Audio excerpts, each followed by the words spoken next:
Hello class, welcome to lesson 11. This week we will be starting another new essay.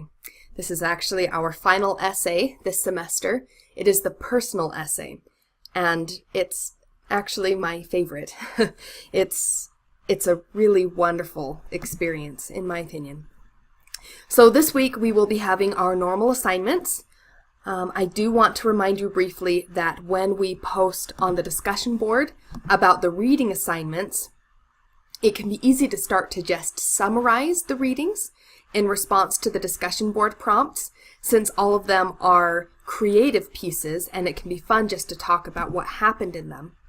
However, I want to remind you to really focus on analyzing instead of summarizing the pieces.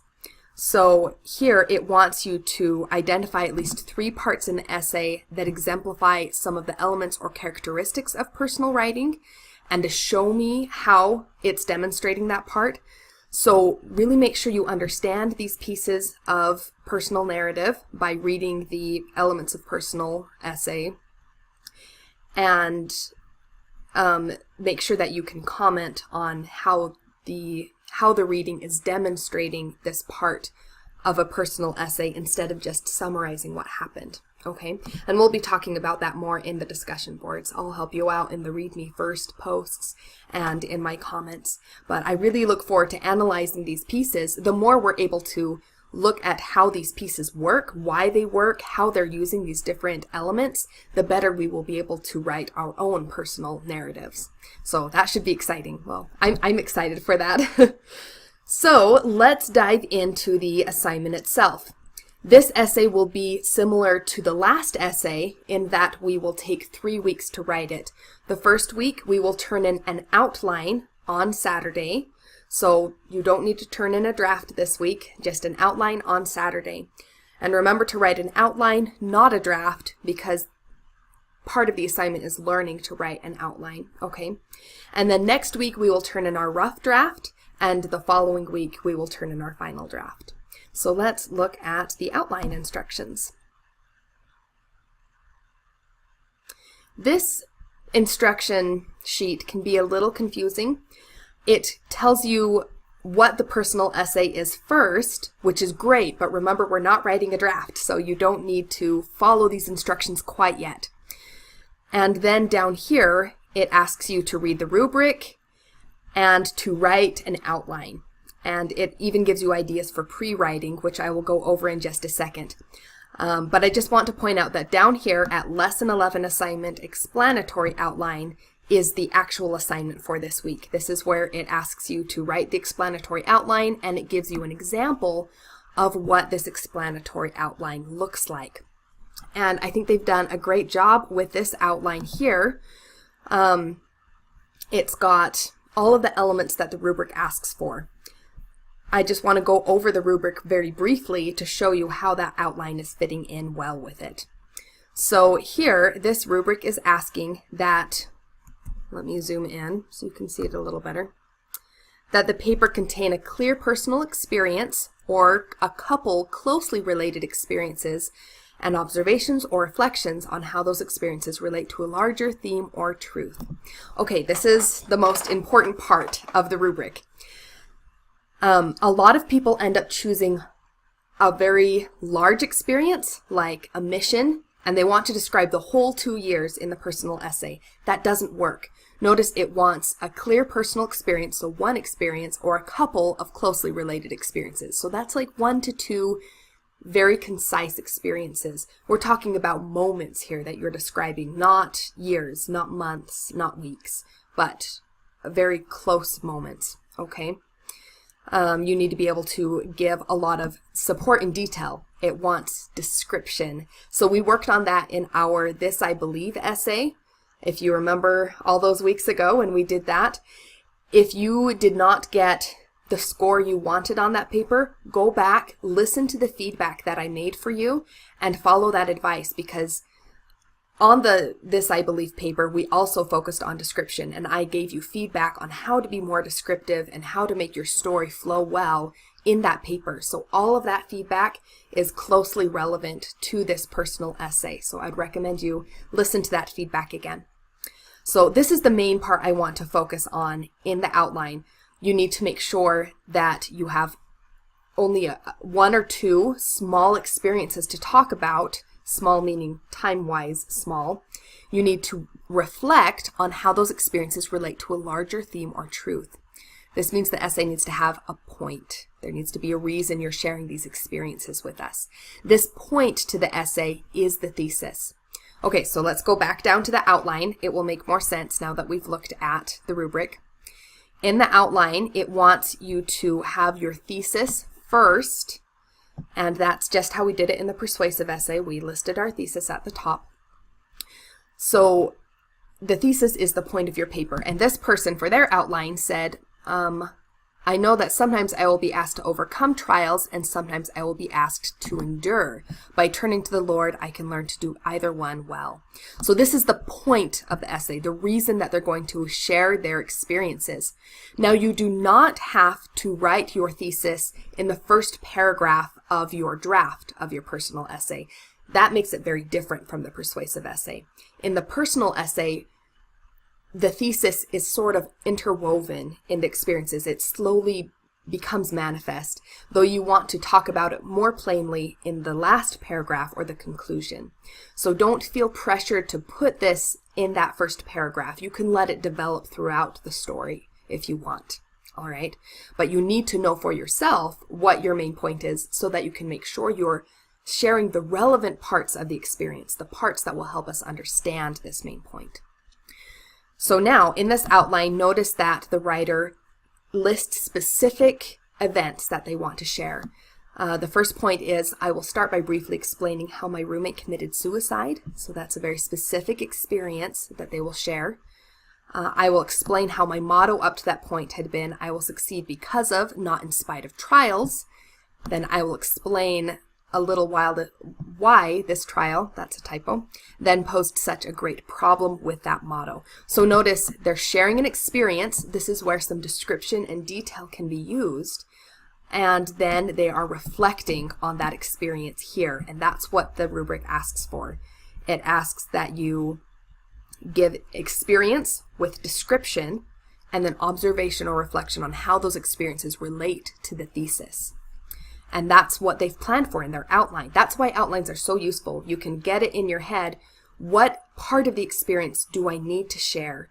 And then how does that relate back to my thesis? And you can plan that out before you dive into the writing. Okay, then the writer says, I will go into some of the experiences dealing with it. And again, they list very specific experiences. Sitting at the temple. That's something you could give description with of where you're sitting, how you're feeling, what your face is doing, what your brain is doing. It's a specific moment. And then the writer also refers to a couple of pieces that they read that helped them work through it. So this is obviously still a pretty brief outline. Oh, and let's not forget the conclusion. That's a very important part to an outline. I conclude that sometimes we are asked to overcome and succeed because of trials, but sometimes we are just asked to endure. By turning to the Lord, we can have the strength needed to do either one. Notice that this is the thesis. And like I said, in a personal essay, the thesis usually shows up in the last paragraph because that's where we reflect on the experiences and fully show how they support our main point and help us drive that main point home to our readers.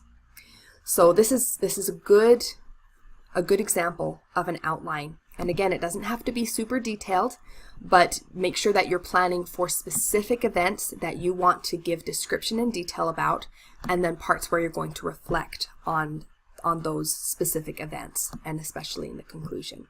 Okay. So that's the assignment, that's the outline. And now I want to briefly go over how to brainstorm for your personal essay. I know it can be hard to just come up with a personal essay idea right off the bat. So let's brainstorm together. If you come up here to step 3, optional, it asks, it gives you ideas for how to brainstorm. And it says on a piece of paper, you can respond to some of these prompts. List a few turning points in your life, events that changed you. Identify conversion experience. And notice it can be a conversion to a certain spiritual truth or the gospel, but it can also be conversion to a certain idea or cause, a time in your life when your ideology changed, what you believed in on many different levels changed.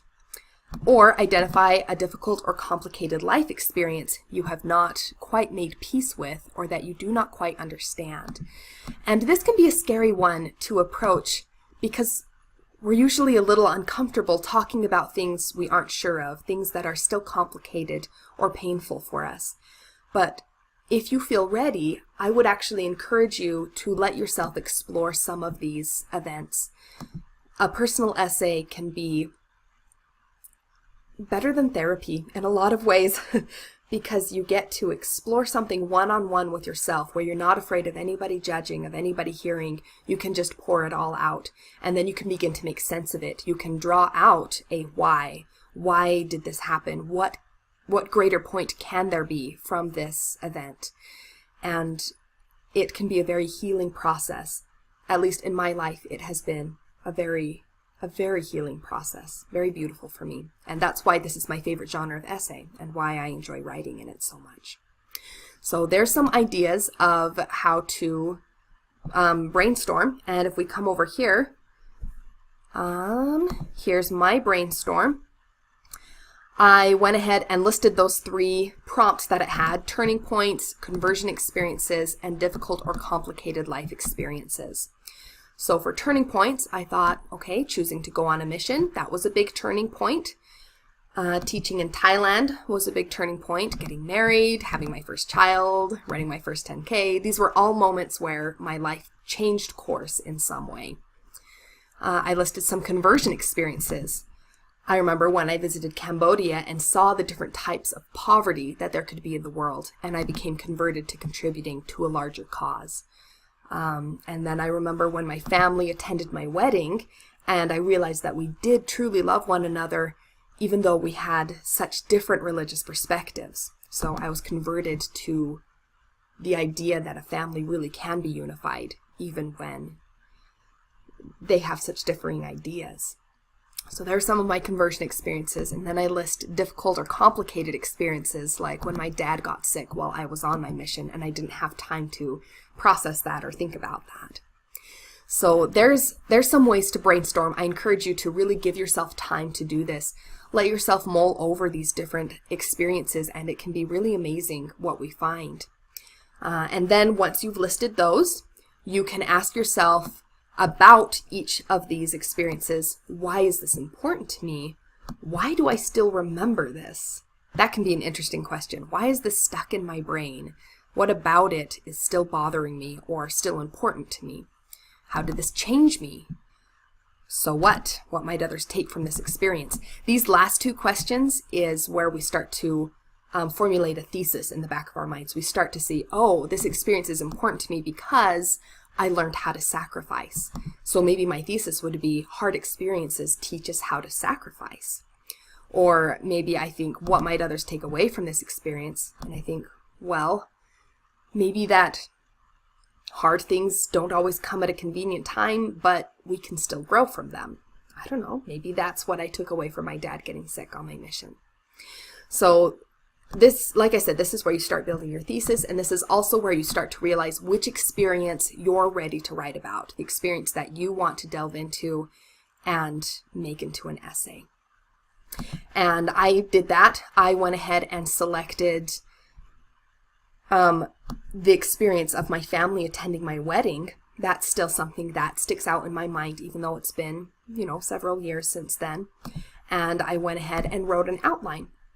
So I'm not going to go over this in depth now, but notice that I've got my thesis at the top. Remember to do that. And my thesis was, even with religious differences, a family can feel united through love. Okay, that's a specific takeaway. It's a meaningful takeaway. A thesis is not a topic. It isn't when I got married. It's a takeaway. It's the meaningful part about how a family can feel united through love. Okay. And then I map out, I think a little more in depth than this person did, what I wanted to do with my outline. I listed the specific moments I wanted to talk about. I even included a flashback because that for me makes it easier to talk about past experience without having to drone on for several paragraphs. If I just flashback, I can show you real quick and then come back to the present. So that's something I like to do in my essays. I talk about where I want to include dialogue because I think that's a great way to include description because you can hear it. And remember, description is required. And then at the end, after describing the experience, I say that I want to end by reflecting on the loving connection in our family despite our religious differences. Thesis should be stated or implied here. And that's something I encourage you all to do in your conclusions. That's the point. That's the part where you drive things home. So make sure your thesis is stated or implied in that final paragraph, okay? And throughout the essay as well. But here's where it becomes absolutely clear. Okay, so there's a brief example of how to brainstorm and outline. I hope this has helped you start to get ideas for what you want to write about and how to start on this. Again, this can be such a neat experience, and I'm excited to see what you write about. And if you have any questions or any concerns, please just contact me and I would be happy to talk with you, to help you brainstorm, to help you work on your outlines and drafts. So just let me know what I can do, and I look forward to hearing from you.